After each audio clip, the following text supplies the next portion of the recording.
ఉన్నటువంటి engineering, pharmacy, nursing, MBA, MCA, paramedical, degree, ఇంకా ఇతరత్ర కళాశాలల అన్ని కళాశాలల తరఫున మీడియా మిత్రులందరికీ హృదయపూర్వక నమస్కారం. అన్ని అసోసియేషన్స్ కలిపి federation of association of Telangana higher institutions ఏర్పడ్డ రోజు నుంచి విద్యార్థుల సమస్యలు, కళాశాలల సమస్యలు అన్నింటినీ కూడా ప్రభుత్వ దృష్టికి తీసుకొని వెళ్తున్నాం. గత 5 నెలల నుంచి మేము ఈ ప్రభుత్వంతో జరిగిన చర్చల సంప్రదింపుల ద్వారా మేము నేర్చుకున్నది ఏమి అని అంటే, ప్రభుత్వానికి విద్యారంగం అనేది లాస్ట్ ప్రియారిటీ అని చెప్పేసి మాకు అర్థమైంది. ఈ లాస్ట్ ప్రియారిటీ ఏదైతే అర్థమైందో, ఎన్ని డ్యూస్ ఉన్నాయి, ఎవరెవరికి ఎంత ఇవ్వాలి, ఏదనే దాంట్లో కనుక మేము ప్రభుత్వంతో డిస్కస్ చేసేటప్పటికి వాళ్ళ దగ్గర సరైన సమాధానం ఎప్పుడు కూడా లేదు. ఎప్పుడు కూడా వాళ్ళు దాటవేత ధోరణినే ప్రవర్తించారు. ఎప్పుడైనా కూడా మేము వెళ్ళి సీరియస్ కలిపితే మా దగ్గరికి సీఎం గారి ఆఫీస్ నుంచి కాంకరెన్స్ అనేది రాలేదు. సో సీఎం గారి ఆఫీస్ కనుక క్లారిటీ ఇస్తే మేమంతా మీ అమౌంట్ రిలీజ్ చేయడానికి గత 15 రోజుల నుంచి వెయిట్ చేస్తున్నామని చెప్పేసి సీఎం ఆఫీస్ బ్లేమ్ చేస్తున్నాం. కానీ మాకున్న సమాచారం ఏంటంటే, సీఎం ఆఫీసు ఎప్పుడో క్లియరెన్స్ ఇచ్చింది, కానీ వీరైనటువంటి ఎవరైతే వాళ్ళకు ఉన్నటువంటి సమస్యల వల్ల విద్యారంగానికి ఇవ్వవలసినటువంటి డబ్బులు, విద్యార్థులకు ఇవ్వవలసినటువంటి డబ్బులను చాలా డిలే చేసుకుంటూ వచ్చారు.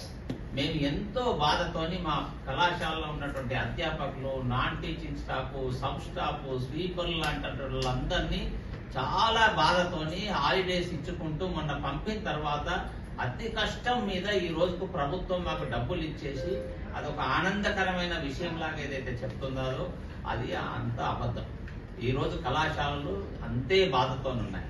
ఏదైతే వాళ్ళకు అనుకున్నారో 600 కోట్ల రూపాయలు ఏదైతే బట్టి విక్రమార్క గారు, డిప్యూటీ చీఫ్ మినిస్టర్ గారు పత్రిక మీ అందరి ముఖంగా ప్రామిస్ చేసి 21, 22 తారీఖు లోపల మేము 600 కోట్ల రూపాయలు ఇస్తామని, మిగతా 600 కోట్ల రూపాయలు దీపావళికి ఇస్తామని మీ అందరి ముఖంగా మాకు ప్రామిస్ చేశారు. అటువంటి ప్రామిస్ విషయం మేము తిరిగి వెళ్ళని రోజు లేదు. ఆఖరికి మమ్మల్ని కాబూలీ వాళ్ళ అని అన్నా కూడా మేము ఏది ఇన్సల్ట్ ఫీల్ కాకుండా మేము ప్రభుత్వానికి మేము ఒక ఒబీడియంట్ గా ఉండాలి అని చెప్పేసి ఉద్దేశంతో డిప్యూటీ సీఎం ఆఫీస్ గారు కానీ, చీఫ్ సెక్రటరీ ఆఫీస్ గారు కానీ, ఫైనాన్స్ డిపార్ట్మెంట్ కానీ పోని రోజు లేదు. అలా పోగా లాస్ట్కు పండుగకు అది అందకున్నా కూడా ఈ రోజుకు అతి కష్టం మీద డబ్బులు వచ్చినాయి అని అన్నా కూడా అది ఎటు యూజ్ కాని పరిస్థితులలో వచ్చేసింది. అది ఎంత ఇచ్చారు అనే దాంట్లో కూడా ఒక పెద్ద క్వశ్చన్ మార్క్ ఉంది. అంటే ఈ రోజుకి 300 కోట్ల రూపాయల వరకే రిలీజ్ చేశారు అని చెప్పేసి అందరికీ ఎవరెవరికైతే అమౌంట్స్ వచ్చినాయో వాళ్ళందరితో డిస్కస్ చేయడం వల్ల వాళ్ళ తెలిసినాయి. కొన్ని కళాశాలలు ఏవైతే 22, 23 అకాడమిక్ ఇయర్ తీసుకున్నాయో, 22, 23 అకాడమిక్ ఇయర్ తీసుకున్న కళాశాలకు మేము ఆపేసినాము అని చెప్పేసి ప్రభుత్వం ఏదైతే చెప్పిందో వాళ్ళ ఇంటర్నల్ డిసిషన్స్ వాళ్ళు తీసుకునే దాంట్లో మేము ఇంటర్ఫియర్ కాము. కానీ ఈ రోజు కళాశాలలకు మాక్సిమం ఏదైతే వచ్చిందో 300 కోట్ల రూపాయలలో ఎవరైతే తీసుకున్న వాళ్ళ కళాశాలలోనూ 200 కోట్ల రూపాయలు వచ్చాయా లేదా అనేది ఒక బిగ్ క్వశ్చన్ అనేది ఈ రోజు కళాశాలకు ఏర్పడింది. అంటే వీటన్నిటి దృష్ట్యా కళాశాలలు బెంబేలెత్తిపోతున్నాయి. ఈ రాష్ట్రంలో అసలు విద్య అనేది జరుగుతుందా లేదా, అసలు ఎడ్యుకేషన్ ఇన్స్టిట్యూషన్స్ అనేది నడుస్తున్నాయా లేవా, ఎడ్యుకేషన్ ఇన్స్టిట్యూషన్స్ అంటే ఓన్లీ ఎక్కడి నుంచో వేరే రాష్ట్రం నుంచి వచ్చి పెట్టిన వాళ్ళ డీమ్డ్ యూనివర్సిటీస్ ఏనా అని చెప్పేసి ఒక క్వశ్చన్ మార్క్ అనేది ఈరోజు కళాశాలకు కలుగుతుంది.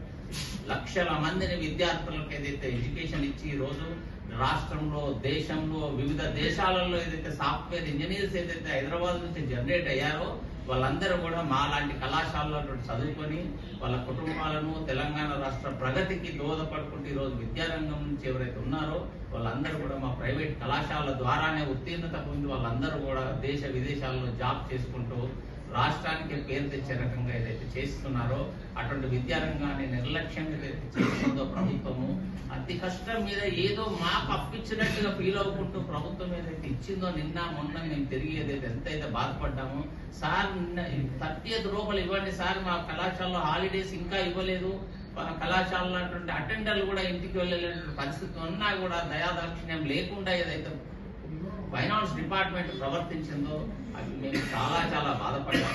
అయినా కూడా ఈ రోజుకు ప్రభుత్వానికి మా ముందున్నటువంటి మాకు 10,000 కోట్ల రూపాయలు రావాలి. ఈ రోజు ప్రభుత్వము 600 కోట్ల రూపాయలు ఇస్తుంది. 600 కోట్ల రూపాయలలో ప్రభుత్వం 200 కోట్లు ఇచ్చేసి మేము స్కాలర్షిప్ ఇచ్చినాము అని చెప్పేసి ఏదైతే చెప్తుందో అదంతా అబద్ధం. కళాశాలకు ఏమీ ఎక్కువ రాలేదు. ₹1 కోటి ఏదైతే డ్యూస్ ఉన్న కళాశాలకు ఈ రోజు వచ్చేసి ₹1,00,000 2 లక్షల రూపాయలే వచ్చాయి. సో ఇటువంటి ధీర పరిస్థితి ఈరోజు కళాశాలకు ఉండడం అనేది, ప్రభుత్వం శ్రద్ధ చూపకపోవడం అనేది చాలా చాలా శోచనీయం. ఇటువంటి స్థితులలో కళాశాలలందరూ కూడా ఈరోజు అత్యవసర సమావేశం ఏర్పరచుకొని ముందు కార్యాచరణ ప్రణాళిక ఎలా ఉండే దాంట్లో కూలంకషంగా చర్చించుకున్నాం. ఈ కూలంకషంగా చర్చించిన మిత్రులందరి అభిప్రాయము, స్టేట్ లెవెల్లో ఉన్నటువంటి వివిధ కళాశాల మేనేజ్మెంట్స్ తో కూడా మాట్లాడాము. వారందరి అభిప్రాయాన్ని కూడా క్రోడీకరించి ఎగ్జిక్యూటివ్ కమిటీ ఎమర్జెన్సీ మీటింగ్ లో తీసుకున్నటువంటి డిసిషన్స్ అన్ని కూడా మీ ముందు ఈ రోజు ఉంచాలి అని చెప్పేసి మా ప్రయత్నం చేస్తున్నాం. దయచేసి మీరందరూ కూడా మాకు తోడ్పాటును అందించేసి ఈ రోజు ఎడ్యుకేషన్ స్టాండర్డ్స్ నిలబడటంలో మీరు కూడా సహాయ సహకారాలు అందించాలని చెప్పేసి పత్రికా రంగాన్ని, పత్రికాముఖంగా ప్రభుత్వాన్ని కూడా మేము వేడుకుంటున్నాం. ఈ రోజు డిసిషన్స్ లో 10,000 కోట్ల రూపాయలు అంటే ఈ కళాశాలకు వస్తాయా లాదా? ఎందుకంటే ప్రభుత్వ డిసిషన్స్ అన్ని ఎప్పుడు కూడా సందేహాస్పదంగా ఉంటున్నాయి. సో 23, 24 డబ్బులు ఇచ్చి 22, 23 వరకు ఇచ్చేటువంటి డ్యూస్ ఏదైతే ప్రభుత్వము ఏదైతే ఇవ్వలేదో దాంతో కళాశాలలు చాలా భయభ్రాంతులకు గురైపోయాయి. ఎంతసేపు మేము ఎక్కడికి వెళ్ళినా కూడా మాకు సీఎం ఆఫీస్ నుంచి రాలేదు, కాంకరెన్స్ సీఎం ఆఫీస్ నుంచి రాలేదు అని చెప్పేసి ఒక సీఎం ఆఫీస్ ఏదైతే బ్లేమ్ చేస్తున్నారో దీనివల్ల ఈ రోజు కళాశాల యాజమాన్యాలు ఏకీభవించి ఒక నిర్ణయం ఏం తీసుకున్నాయంటే ఈ రోజు నుంచి సీఎం ఆఫీస్ తప్ప మిగతా ఏ డిపార్ట్మెంట్ తోని కూడా మేము డిస్కస్ చేయొద్దు అని చెప్పేసి నిర్ణయించుకున్నాం. ఎందుకంటే ఎడ్యుకేషన్ డిపార్ట్మెంట్ కూడా సీఎం గారి దగ్గర ఉంది కాబట్టి సీఎం గారు ఎప్పుడైనా కూడా మాకు జేఎన్టీ మీటింగ్ నుంచి ఈ రోజు వరకు కూడా ఎప్పుడు కూడా మాకు పాజిటివ్ గానే అతను స్పందించాడు కాబట్టి మరి అందులో నిజం ఎంత అబద్ధం ఎంత అనేది మిగతా డిపార్ట్మెంట్స్ ఎలా అంటున్నాయి అని చెప్పేసి మేము అనుకుంటున్నాం. కాబట్టి మేము సీఎం గారి ఆఫీస్ తోనే మేము ఈ రోజు నుంచి మా సమస్యలు ఏమున్నా కూడా డిస్కస్ చేయాలని చెప్పేసి మేము అనుకుంటున్నాం. సీఎం గారి విషయంలో మేము డిస్కస్ చేసి సీఎం గారి అపాయింట్మెంట్ మేము ప్రయత్నిస్తాం. మేము కళాశాలకి ఈ రోజు నిన్నటి నుంచి వివిధ కళాశాల యాజమాన్యాలతో త్రూఅవుట్ స్టేట్ ఏదైతే మేము మాట్లాడామో ఆల్మోస్ట్ ఆల్ 2,200 మంది మన మేనేజ్మెంట్స్ లో దాదాపుగా మేమందరము షేర్ చేసుకుని 1,500 కళాశాల యాజమాన్యాలతో మాట్లాడాము. ప్రతి ఒక్కరి అభిప్రాయం ఏంటి అని అంటే ఈ ప్రభుత్వము కళాశాలల విషయంలో శీతకను అంటే చాలా తక్కువ అభిప్రాయంతో రెస్పెక్ట్ లేకుండా ఏదైతే ఉంది అనేది అయితే ఒక అభిప్రాయానికి వచ్చారు. కాబట్టి అది నిజమా అబద్ధమా తెలుసుకోవడానికి ఎంటైర్ తెలంగాణలో ఉన్నటువంటి కళాశాలలను మేము సీఎం గారు అపాయింట్మెంట్ తీసుకొని 12 నుంచి 18 మధ్యన ఒక రోజు హైదరాబాద్ లో ఒక పెద్ద ఆడిటోరియంలో ఎక్కడైనా మీటింగ్ చేసుకొని దానికి వాళ్ళందరికీ సీఎం గారు మాత్రం ఒక క్లారిఫికేషన్ ఇవ్వాలి. ఈ తెలంగాణ రాష్ట్రంలో విద్యారంగానికి ప్రభుత్వం ఇచ్చేటువంటి పాత్ర ఏంది, ఏ రకమైనటువంటి ఇంపార్టెన్స్ ఇస్తుంది, ఆ సమస్యలు ఎలా పరిష్కరిస్తారని చెప్పేసి సీఎం గారు కనుక స్వయంగా చెప్పకపోతే మాత్రము ఈ రోజు కళాశాలలు పనిచేయనటువంటి పరిస్థితి కాబట్టి ఈ సమస్య తీవ్రతను అర్థం చేసుకొని మేము ఏదైతే 12 నుంచి 18 మధ్యన ఏదైతే సీఎం గారు ఇచ్చే టైంకి ఏదైతే కళాశాల యాజమాన్యాలు 2,500 మంది ఏదైతే హైదరాబాద్ వస్తున్నారో దాని తీవ్రతను అర్థం చేసుకుని సీఎం గారు ఈ అపోహలన్నీ తొలగించాలని చెప్పి సీఎం గారిని మేము పెట్టుకుంటున్నాం. వచ్చేసి మీటింగ్ కండక్ట్ చేసుకొని ఆ మీటింగ్ లో సీఎం గారు మాకు ఉన్నటువంటి అపోహలన్నీ తొలగించాలని చెప్పేసి మేము కోరుకుంటున్నాం. మేము అనుకుంటున్నాం ప్రభుత్వం ఏదైతే ప్రామిస్ చేసిన 1,200 కోట్ల రూపాయలలో దసరాకు చేసిన 600 కోట్లు అయితే 200 కోట్ల రూపాయలు ఇచ్చాదో 1,200 కోట్లలో ఇంకా 1,000 crores ఏదైతే బకాయి ప్రభుత్వం ఉందో ఆ 1,000 crores కనుక వెల్ ఇన్ అడ్వాన్స్ నిన్నట్లాగా ఇప్పుడు దసరా పండుగ ఈ రోజు మేము సెలబ్రేట్ చేసుకోలేదు. ఈ రోజు ప్రభుత్వ అధికారులు అందరూ కూడా హ్యాపీగా దసరా పండుగ సెలబ్రేట్ చేసుకున్నారో వీళ్ళ కళాశాలలో పనిచేసిన పాపానికి అటెండర్ కూడా మా దగ్గర వాళ్ళ దసరా పండుగ సెలబ్రేట్ చేసుకునే పరిస్థితి.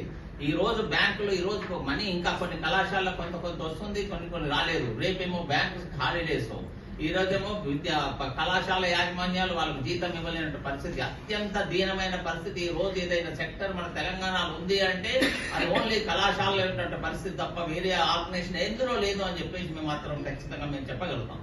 సో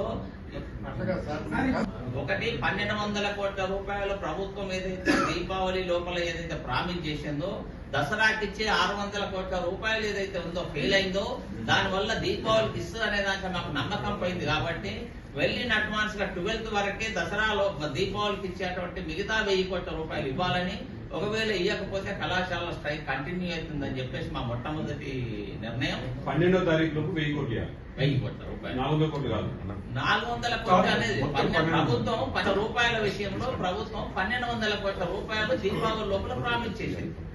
600 కోట్ల రూపాయలు దసరాకి ఇస్తామంది, 600 కోట్ల రూపాయలు దీపావళికి ఇస్తామని బట్టి విక్రమార్క గారు మీ ముఖంగా చెప్పారు.